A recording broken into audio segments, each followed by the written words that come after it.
Hello दोस्तों, कैसे हो आप सब। उम्मीद है आप सभी बहुत अच्छे होंगे और आपकी तैयारी भी बहुत अच्छे से चल रही होगी। तो दोस्तों, अगर आप अभी हमारे चैनल पर नए हैं या आपने अभी तक हमारे चैनल को सब्सक्राइब नहीं किया है तो प्लीज़ चैनल को सब्सक्राइब कर लीजिए तथा बेल आइकन को प्रेस कर लीजिए। हम UP triple S C forest guard को टारगेट करते हुए तैयारी कराते हैं। टाइम टेबल मैं आपको बता चुका हूँ। सुबह 8 बजे हिंदी होती है हमारी टॉपिक वाइज, दोपहर 12 बजे GS, शाम को 6 बजे हिंदी का प्रैक्टिस सेट होता है। प्रैक्टिस सेट ऐसा जैसा कि आपके एग्ज़ाम में आने वाला है। उसके बाद 7 बजे रीजनिंग और 8 बजे UPG के। तो ये हमारा GS का प्रैक्टिस सेट है। तो चलिए अपने पहले क्वेश्चन की बात कर लेते हैं। पहला क्वेश्चन, निम्नलिखित में से किसने मनसबदारी व्यवस्था का सूत्रपात किया। कि मनसबदारी व्यवस्था की शुरुआत किसने की थी। शाहजहाँ, शेरशाह, अकबर या जहांगीर। तो जैसे कि आपको पता है हमारा ऑप्शन नंबर C करेक्ट हो जाएगा। अकबर ने मनसबदारी व्यवस्था की शुरुआत की थी, अकबर ने। विश्व गौरैया दिवस, विश्व गौरैया दिवस कब मनाया जाता है। 18 मार्च, 19 मार्च, 20 मार्च या 22 मार्च। तो right answer option number C, विश्व गौरैया दिवस मनाया जाता है हमारा 20 मार्च को। नेक्स्ट क्वेश्चन, उत्तर प्रदेश सरकार की आय का सबसे बड़ा भाग आता है पंजीकरण शुल्क, व्यापार कर, भूमि राजस्व या संघीय एक्साइज ड्यूटी के हिस्से से। तो ये सबसे जो बड़ा भाग आता है हमारा, ये आता है हमारा व्यापार कर से। ऑप्शन नंबर B हो जाएगा। नेक्स्ट क्वेश्चन, AMD द्वारा विकसित 64 बिट माइक्रो प्रोसेसर का नाम क्या है। ऑप्टेरॉन, RISC 9000, iMac या एथलॉन। तो ये हमारा ऑप्टेरॉन, AMD जो लैपटॉप वाले प्रोसेसर होते हैं उन्हीं की बात कर रहा है। डेल के जो लैपटॉप होते हैं उनमें AMD ही आता है। बाकी लैपटॉप भी है, मैं बता रहा हूँ एक छोटा सा एग्जाम्पल। भूखंड के दृष्टिकोण से विश्व में भारत किस स्थान पर है। भूखंड मतलब भूमि के मामले में, दूसरे, चौथे, सातवें या छठे। तो ये है हमारा 7वें स्थान पर। ऑप्शन नंबर C करेक्ट हो जाएगा। हार्ड डिस्क की क्षमता पाई जाती है। हार्ड डिस्क की जो क्षमता होती है वो बिट में होती है, बाइट में होती है या गीगाबाइट या मेगाबाइट। गीगाबाइट GB होता है, मेगाबाइट MB। तो ये होती है हमारी GB में। Option number C। Next question, व्यक्तिगत ओलंपिक स्वर्ण पदक पाने वाले प्रथम भारतीय का नाम बताना है जिनको व्यक्तिगत ओलंपिक स्वर्ण पदक मिला था। तो ये है KD जाधव, PT ऊषा, अभिनव बिंद्रा या CK नायडू। तो राइट आंसर आपको होने वाला है ऑप्शन नंबर C। दोस्तों, प्रैक्टिस सेट करते हुए अपने क्वेश्चन, जितने क्वेश्चन सही होते हैं और जितने क्वेश्चन गलत होते हैं उनको लिख लेना चाहिए, जिससे आपको पता रहे कि हमारे कितने क्वेश्चन सही हो रहे हैं और कितने गलत। इससे आपको आपका स्कोर पता चलता रहेगा और आप अपना स्कोर कमेंट बॉक्स में बता दिया करिए, आप बताते नहीं हो। नेक्स्ट क्वेश्चन, संविधान सभा की प्रथम बैठक कब हुई थी।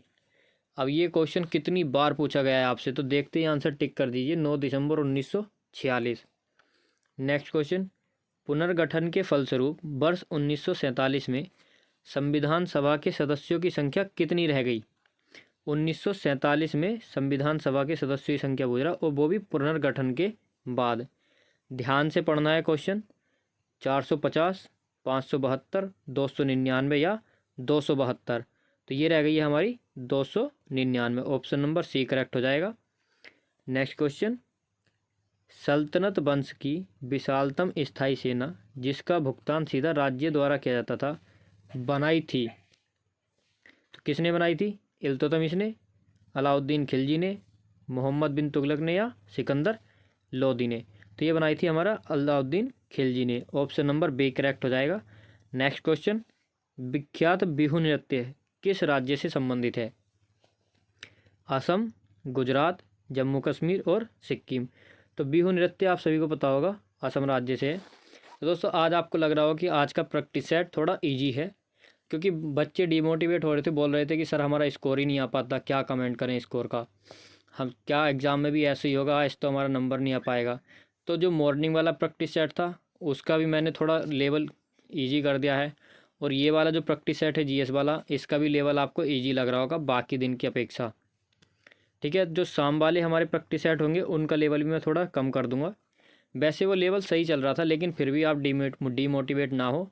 लेवल थोड़ा थोड़ा फिर मैं बाद में बढ़ा दूंगा। अभी आपको 2-4 प्रैक्टिस सेट इजी करा देता हूँ। नेक्स्ट क्वेश्चन, बलवंत राय मेहता कमेटी ने सुझाव दिया था कि पंचायती राज की संरचना का स्तर होना चाहिए। तो जो बलवंत राय मेहता कमेटी थी, तो पंचायती राज व्यवस्था जो बताई थी उन्होंने किस स्तर पर बताई थी? ग्राम, ब्लॉक और जिला स्तर पर, मंडल और जिला स्तर पर, या ग्राम, जिला और राज्य स्तर पर, या फिर ग्राम, मंडल, जिला और राज्य। तो वो हमारी कमेटी थी, त्रिस्तरीय कमेटी थी। तो सीधे सीधे ग्राम, ब्लॉक और जिला, इसमें 2 हैं, इसमें 4 हैं। बस देखना यह है कि ग्राम, जिला और राज्य नहीं लगाना है। पहले ग्राम होगा, फिर ब्लॉक होगा, फिर जिला होगा, जिले के बाद राज्य आएगा ना। ठीक है, ध्यान रखना है। ऐसे भी आप क्वेश्चन को पुट सही कर सकते हो। नेक्स्ट क्वेश्चन देख लेते हैं अपना, क्वेश्चन नंबर 103। निम्नलिखित में से आउटपुट डिवाइस है प्रिंटर, प्लॉटर, मॉनिटर या ये सभी की सभी। अब आप देखोगे प्रिंटर, पीछे क्वेश्चन आया था उसमें प्रिंटर था, हमारी आउटपुट डिवाइस है, एक करेक्ट हो गया। आपको नहीं पता कि प्लॉटर क्या होता है तो देख लीजिए सी, मॉनिटर, ये भी हमारी आउटपुट डिवाइस है। जब 2 हो गई तो ये सारे के सारी आउटपुट डिवाइस हो जाएंगी। तो ये ऑप्शन नंबर डी करेक्ट हो जाएगा आपका। नेक्स्ट क्वेश्चन, हाल ही में जारी विश्व प्रेस स्वतंत्रता सूचकांक 2019 में भारत का कौन सा स्थान है? 140, 138, 126 या 132। तो 2019 के अनुसार है हमारा 140, ऑप्शन नंबर ए हो जाएगा। लेकिन जो वर्तमान में है 2020 वाला, तो वो होगा हमारा 142। बात कर लेते हैं अपने फर्स्ट की, कि पहले स्थान पर कौन है। तो पहले स्थान पर रहा है हमारा नॉर्वे। पिछली बार भी नॉर्वे था, इस बार भी नॉर्वे ही है। तो देखिए कुछ बच्चों को कन्फ्यूज़न होता है कि इसका तो आंसर तो ये होना चाहिए था, इसका आंसर तो ये होना चाहिए था। तो आज मैं आपको सारे डाउट क्लियर करते हुए चलूँगा, हैंड टू हैंड बताता रहूँगा कि ये आंसर किस तरह से हो सकता है और ये वाला आंसर किस तरह से हो सकता है। नेक्स्ट क्वेश्चन, हाल ही में जलियांवाला बाग हत्याकांड कि इसके बारे में 100 वर्ष पुरानी पंजाबी कविता के अंग्रेजी अनुवाद वाली एक पुस्तक जो कि अबू धाबी ने जारी की है, अबू धाबी UAE। इस पुस्तक का नाम बताना है कि इस पुस्तक का नाम क्या है? ड्रेमर होज, जलियांवाला बाग हत्याकांड, या युद्ध के बारे में कविता, या फिर खूनी बैसाखी। तो इसका नाम है खूनी Baisakhi, option number D. Next question, विश्व बैंक के अनुसार वित्त वर्ष 2019-20 में भारत की GDP वृद्धि दर कितने प्रतिशत रहने का अनुमान है? 19-20 वाली बतानी है, 20-21 का ही मैं अभी आपको बताऊंगा। पहले 19-20 वाला ऑप्शन टिक कीजिए, 7.2, 7.1, 6.9 या 7.5। तो इसका राइट आंसर आपका करेक्ट हो जाएगा, ऑप्शन नंबर डी, 7.5। कोविड के कारण इस बार गिरावट हुई है, तो कितने परसेंट वर्तमान में 2020-21 वाली अगर आपसे पूछता है तो कहीं कहीं आपको 7.3 मिलेगा, -7.3, और कहीं कहीं पर आपको -7.7%। एक ही देगा एग्जाम में, 2 ऑप्शन नहीं देगा सेम, इनमें भी अंतर है, आप देख लेना। Next question, question number 107। Uttar Pradesh में स्कूल चलो अभियान की शुरुआत कब की गई? तो स्कूल चलो अभियान की शुरुआत की गई थी 1992, 95, 2000 या 1997। तो ये की गई थी सन 2000, 2001 में। ऐसे भी आ सकता है आपके लिए 2000 और डैश करके 01, यानी कि 2000 और 2001 में। कंफ्यूज बिल्कुल नहीं होना। आज देखो सारे डाउट क्लियर करते हुए चल रहा हूँ। अगर इसके बावजूद भी आपको कोई डाउट रहता है तो कमेंट कर देना, वो भी क्लियर हो जाएगा। नेक्स्ट क्वेश्चन, उत्तर प्रदेश में उर्दू प्रशिक्षण एवं अनुसंधान केंद्र अवस्थित है? लखनऊ, फैज़ाबाद, मेरठ या अलीगढ़। तो आपको बताना है कि कहाँ पर है। अगर आपने हमारी पिछली क्लासेस देखी हैं तो ये क्वेश्चन रिपीटेड है, पिछली क्लास में भी था और ये फिर से आ गया है। तो ये हमारा ऑप्शन नंबर ए, लखनऊ में है। ब्रह्मपुत्र नदी भारत में सर्वप्रथम प्रवेश करती है? तो भारत में ब्रह्मपुत्र नदी सर्वप्रथम कहाँ पर प्रवेश करती है? अरुणाचल प्रदेश में, त्रिपुरा, असम या मेघालय। ये क्वेश्चन कितना इजी क्वेश्चन है, अगर इस क्वेश्चन को भी आप गलत करते हो तो बहुत गलत बात है आपकी। Option number A, Arunachal Pradesh. ये क्वेश्चन तो आप सभी को ही पता होगा, और नहीं पता तो पता होना चाहिए। अगर इस तरह के क्वेश्चन भी आप गलत करोगे तो कैसे सिलेक्शन ले पाओगे। निम्नलिखित में से कौन सा नगर सुपीरियर झील पर स्थित है? बताना है कि सुपीरियर झील के किनारे पर कौन सा नगर है? शिकागो, बफेलो, डेट्रॉइट या डुलुथ। तो ऑप्शन नंबर हमारा डी करेक्ट हो जाएगा, डुलुथ। नेक्स्ट क्वेश्चन, व्यय विधि के माध्यम से GNP की गणना में क्या शामिल नहीं किया जाता? सकल घरेलू निजी निवेश, निवेश विदेशी विदेशी निवेश, मूल्य ह्रास व्यय या निजी उपभोग व्यय। देखिए 3 सही होंगे, 1 गलत होगा। दिया है नहीं, तो ये ऑप्शन नंबर सी हमारा हो जाएगा, ये इसमें नहीं आता, मूल्य ह्रास व्यय। नेक्स्ट क्वेश्चन, हाल ही में केंद्रीय मानव संसाधन विकास मंत्रालय द्वारा राष्ट्रीय विज्ञान दिवस पर लॉन्च की गई योजना का नाम, मार्स, क्रिस्टल, गोल्ड या स्टार्स। तो कौन सी योजना लॉन्च की गई थी? Option number D, stars. स्वच्छ सर्वेक्षण पुरस्कार 2019 में किस शहर को प्रथम स्थान हासिल हुआ? तो किसको हुआ था? ये क्वेश्चन भी रिपीटेड है, पिछली बार आ चुका है। उज्जैन, बनारस, सूरत या इंदौर। 2019 का पूछा है, ऑप्शन नंबर डी। अब आप बोलोगे कि 2020, तो 2020 की रिपोर्ट के अनुसार भी इंदौर ही है।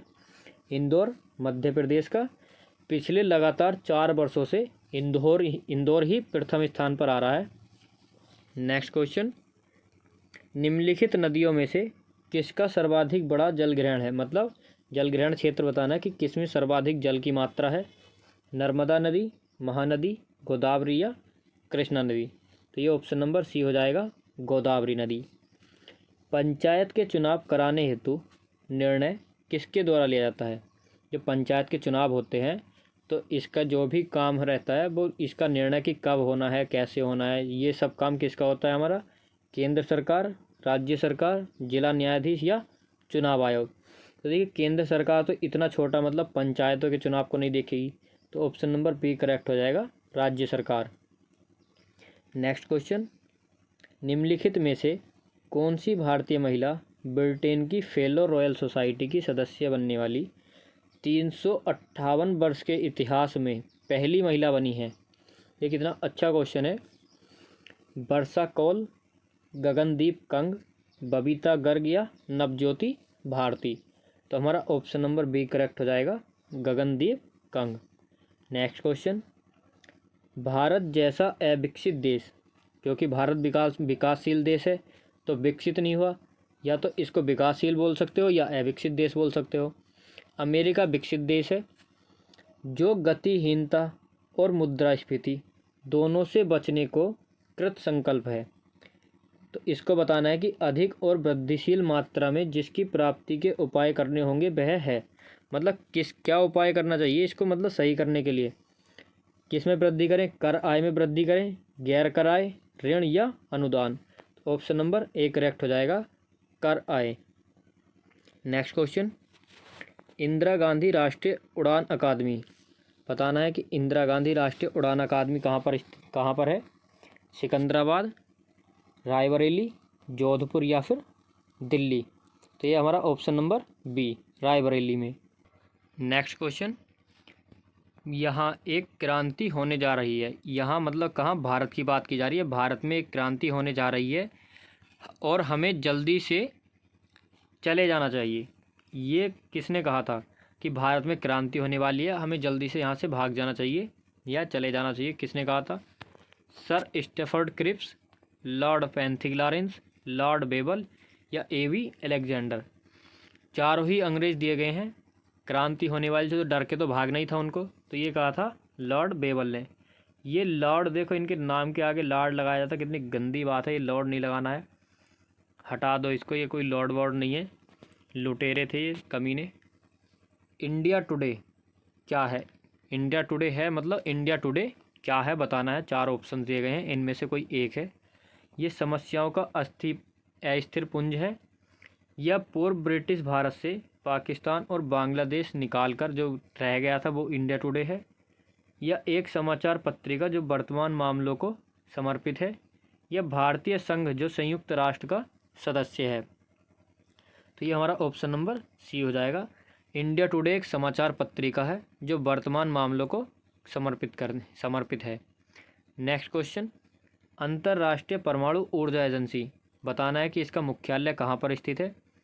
वियना में, सिडनी, जिनेवा या वॉशिंगटन। तो ये हमारा ऑप्शन नंबर ए, वियना में। देखिए वियना इस तरह से भी लिखा जा सकता है और वियना ये बना के इस तरह से भी लिखा जा सकता है। ठीक है। नेक्स्ट क्वेश्चन, वर्ष 1932 के पूना समझौते के साथ किसका सीधा संबंध था? तो इन चार में से वर्ष 1900 का जो पूना समझौता था किसका संबंध है पूना समझौते से? भारतीय महिलाएं यानी महिलाओं का है, मजदूर वर्ग का है, कृषक वर्ग का है या भारतीय दलित वर्ग का है? ऑप्शन नंबर डी आपका करेक्ट हो जाएगा, भारतीय दलित वर्ग।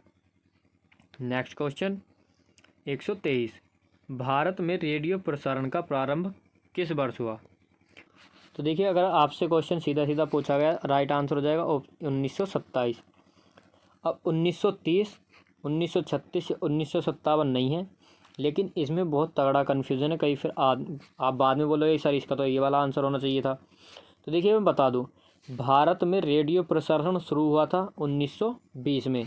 यहाँ पर भी यही क्वेश्चन दिया गया है, भारत में रेडियो प्रसारण का प्रारंभ 1927 लगाया है हमने आंसर, लेकिन 1920 आता है। लेकिन जब भी आपसे एग्ज़ाम में पूछा जाएगा तो 1927 ही मिलेगा और 1927 ही आपको लगाना है। अब वो कैसे? देखिए, पहला कार्यक्रम जो हुआ था मुंबई में हुआ था 1923 में। तो शुरुआत कब हुई? 1920 में, लेकिन मुंबई में प्रसारण हुआ 1923 में। लेकिन मैं बता दूं कि 1927 किस हिसाब से होगा। देखिए, मैं आपको बताता हूँ 1927 कैसे लगाया जाता है। तो जो निजी स्वामित्व हुआ था, निजी स्वामित्व रेडियो प्रसारण पर, तो ये हुआ था हमारा मुंबई और कोलकाता का 1927 में। तो मुंबई और कोलकाता में हुआ था इसका निजी स्वामित्व, मुंबई और कोलकाता द्वारा रेडियो पर। तो इसलिए आपका 1927 लगाया जाता है। अगर यहाँ पर निजी स्वामित्व वाली बात नहीं भी की गई है, फिर भी आपका 1927 है। ऑप्शन आपको देखने को ही नहीं मिलेंगे। या फिर ऐसे बोल सकते हो कि प्रायोगिक तौर पर, तो प्रायोगिक तौर पर 23 जुलाई 1927 इसकी पूरी डेट है। 23 जुलाई 1927 डेट ज़्यादा पूछी नहीं जाती, सन पूछ लिया जाता है। फिर भी मैंने आपको बता दिया, कोई भी कन्फ्यूज़न नहीं रहेगा, आपको कोई परेशान होने की ज़रूरत नहीं है, ना ही होपलेस होना है। नेक्स्ट क्वेश्चन 124, निम्नलिखित सागरों में से किसमें न्यूनतम लवणता पाई जाती है? न्यूनतम की बात कर रहा है, देखो ध्यान से पढ़ना। चीन सागर, बेरिंग सागर, भूमध्य सागर या लाल सागर? तो राइट आंसर बताइए क्या होने वाला है? तो ऑप्शन ए, चीन सागर। नेक्स्ट क्वेश्चन, परमाणु ऊर्जा आयोग का गठन हुआ था। तो परमाणु ऊर्जा आयोग का गठन कब हुआ था? अगस्त 1948, अक्टूबर 1955, दिसंबर 1962 या सितंबर 1965? तो राइट आंसर हमारा हो जाएगा अगस्त 1948। नेक्स्ट क्वेश्चन, विश्व व्यापार संगठन जिसका अंग है वह है, मतलब किसका अंग है ये बताना है। अंतर्राष्ट्रीय मुद्रा कोष का अंग है, संयुक्त राष्ट्र संघ का, एक अमेरिकी व्यापार संगठन है, या गैर सदस्य द्वारा स्थापित एक अंतर्राष्ट्रीय व्यापार संगठन का अंग है? तो ऑप्शन डी करेक्ट हो जाएगा, गैर सदस्यों द्वारा जो स्थापित एक अंतर्राष्ट्रीय व्यापार संगठन है, विश्व व्यापार संगठन उसी का एक अंग है। नेक्स्ट क्वेश्चन, दोस्तों क्लास में ही आपको याद करा दूंगा, जितने भी क्वेश्चन कराऊंगा इतने समझा के कराता हूँ कि आपको क्लास में ही याद हो जाते हैं। फिर से रिवाइज करने की, क्लास देखने की ज़रूरत नहीं है। मैं नहीं कहूँगा कि आप फिर से एक बार वो क्लास देखिए, PDF आपको हमारे टेलीग्राम चैनल पर मिल जाएगी। एग्ज़ाम से पहले रिवाइज करने की आवश्यकता पड़ती है। देखो, एक बार में मतलब पढ़ लिया आपने, याद हो गया, लेकिन अगर रिवाइज नहीं करोगे ना तो उसको भूल जाओगे। याद तो ज़रूर हो जाएगा, तुम्हारी क्लास में ही याद हो जाएगा, लेकिन उसको रिवाइज भी करना पड़ेगा बाद में। याद होने के बाद भूल भी तो जाते हैं, तो इसलिए इसकी PDF मैं टेलीग्राम चैनल पर डाल देता हूँ, वहाँ से आप इसको रिवाइज कर सकते हो। और अगर टेलीग्राम चैनल आपने अभी तक ज्वाइन नहीं किया है तो लिंक डिस्क्रिप्शन में दी हुई है, आप जा कर के ज्वाइन कर सकते हो। नेक्स्ट क्वेश्चन, दक्षिणी अमेरिका में खनिजों का भंडार, जो खनिजों का भंडार का है वो क्षेत्र बताना है कि दक्षिण अमेरिका में खनिजों का भंडार का जो क्षेत्र है वह कौन सा है? ब्राज़ील का पठार है, बोलीविया का पठार, पेटागोनिया का पठार या ओरिनिको का बेसिन? ओरिनिको बेसिन, तो ये हमारा ब्राज़ील का पठार है, ऑप्शन नंबर ए। निम्नलिखित में से किस उद्योग में अभ्रक कच्चे माल के रूप में प्रयुक्त होता है? तो कच्चे माल के रूप में किस, मतलब बताना है कि किस रूप में? लोहा और इस्पात, खिलौने, गिलास और कुम्हारी या वैद्युत? तो ये होता है वैद्युत के रूप में। अभ्रक कच्चे माल के रूप में प्रयुक्त होता है वैद्युत उद्योग में। नेक्स्ट क्वेश्चन, उत्तर प्रदेश में स्थित भारत कला भवन निम्नलिखित में से कहाँ स्थित है? तो उत्तर प्रदेश में जो स्थित है भारत कला भवन वह बताना है। देखिए, अगर बात करते हैं सिर्फ भारत कला भवन की तो वो हमारा भोपाल में है और भोपाल मध्य प्रदेश। स्थापना कब की गई थी? स्थापना ही बताऊंगा। स्थापना की गई थी 1920 में। स्थापना किसने की थी? स्थापना की थी राय कृष्णदास ने। ठीक है, कोई भी डाउट हो बता देना कमेंट में, मुझे कोई प्रॉब्लम नहीं। मुझे खुशी होती है कि हाँ आप इतने सीरियसली पढ़ रहे हो कि आपको उसमें डाउट मिला। जो अच्छे से पढ़ते हैं उन्हीं को डाउट होता है, और जिसने देख लिया बात ख़त्म होगी तो उनको डाउट ही क्या होगा। तो इसीलिए पूछते हुए हिचकिचाना नहीं है, कोई हेजिटेशन वाली बात नहीं है, पूछ लेना, कोई दिक्कत नहीं है। मैं आपका कमेंट देखते ही आपको रिप्लाई कर दूंगा। आप टेलीग्राम पर भी पूछ सकते हो। तो ये तो हो गई हमारी सिर्फ और सिर्फ भारत कला भवन की बात कर लेते हैं कि उत्तर प्रदेश, तो ये मथुरा में है, लखनऊ में है, इलाहाबाद या वाराणसी। तो ये है हमारा उत्तर प्रदेश में वाराणसी में भारत कला भवन। सिर्फ भारत कला भवन बता दिया, भोपाल मध्य प्रदेश। उत्तर प्रदेश में स्थित पूछता है तो वाराणसी में। ठीक है, नेक्स्ट क्वेश्चन, उपादयन वर्ड प्रोसेसिंग का एक एप्लीकेशन प्रोग्राम कौन सा है? तो उपादयन वर्ड प्रोसेसिंग का कौन सा एप्लीकेशन प्रोग्राम है? एक्सेस, वर्ड स्टार, एक्सेल या Word? Option number B, Word Star. दोस्तों ये थे आज के हमारे जीएस के क्वेश्चन। अगर वीडियो अच्छी लगी हो तो प्लीज़ लाइक करें, दोस्तों के साथ शेयर करें, और अभी तक हमारे चैनल को सब्सक्राइब नहीं किया है तो प्लीज़ सब्सक्राइब कर लें। और हमारे जितने भी वीडियोस हैं इन सभी की पीडीएफ अगर आपको चाहिए तो टेलीग्राम चैनल ज्वाइन कर सकते हैं, उसकी लिंक डिस्क्रिप्शन में दी हुई है, मैंने आपको बता भी दिया। क्लासेस का टाइम आपको पता ही है, बता दिया था मैंने। तो टाइम टू टाइम क्लासेस लेते रहे। अगर आप सोचोगे कि एक ही साथ ले लूँगा तो प्रेशर बहुत ज़्यादा हो जाता है और एक साथ सारी क्लास समझ में नहीं आती, क्योंकि टाइम टेबल मैंने भी कुछ हिसाब से सोच के ही बनाया होगा, इसलिए क्लासेस आपकी बहुत हिसाब से अरेंज की हुई हैं। आपको पता है कि किस टाइम कौन सी क्लास लेनी है, बाकी आपको सुविधा अनुसार अपने जैसे लेनी हो आप ले सकते हैं, लेकिन क्लासेस कोई भी छोड़नी नहीं है। सारे ही क्वेश्चन बहुत ही मोस्ट क्वेश्चन कराता हूँ आपको। तो चलिए आज की वीडियो यहीं तक रखते हैं, धन्यवाद।